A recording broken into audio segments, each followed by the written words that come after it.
This is multiple choice question 13 of the book of Halliday, Raznick and Crane, and chapter is 3. And the statement of the problem is a large rock sits on your toe.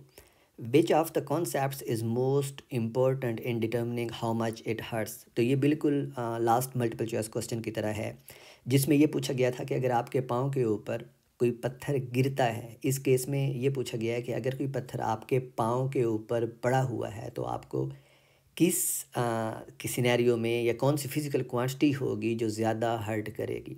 तो हमने last multiple choice question में भी दो cases consider किए थे कि पहला case था कि जब कोई पत्थर हमारे पाँव के ऊपर गिरता है तो ऑफ कोर्स उसका वेट इंपॉर्टेंट होता है क्योंकि वो फोर्स एक्सर्ट करता है, और दूसरे केस में हमने ये देखा था कि उसकी एक क्वांटिटी जिसको हमने एम वी के बराबर लिखा था, जो बाद में आप पढ़ेंगे कि ये क्वांटिटी मोमेंटम होती है, वो भी डिसाइड करती है कि कितनी फोर्स एक्सर्ट होती है आपके पाँव के ऊपर। यानी ये हमने लास्ट प्रॉब्लम में, लास्ट मल्टीपल चॉइस क्वेश्चन में देखा था, जिसको आप कहते हैं D P divide by D T.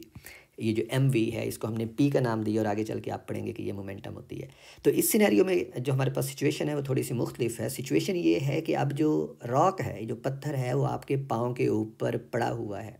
तो इस केस में अगर वो पाँव के ऊपर पड़ा हुआ है तो फिर भी उसका कुछ ना कुछ वेट है जो वो एक्सर्ट कर रहा है हमारे पाँव के ऊपर, क्योंकि वेट जो है वो अर्थ की ग्रेविटेशनल फोर्स है की वजह से होता है। तो वेट तो इम्पोर्टेंट होगा, लेकिन अब हमने देखना है कि क्या मैस भी इम्पोर्टेंट है या नहीं है। तो जिस केस में पत्थर हमारे पाँव के ऊपर पड़ा हुआ है तो वो रेस्ट की हालत में है, तो उसके लिए जो ये वाली क्वांटिटी है, जो v है, ये ज़ीरो हो जाएगा, और ये जो D P by D T है जो हमें बता रहा है कि कितनी फोर्स लगेगी, ये चेंज जो है ये उसमें ज़ीरो आएगी।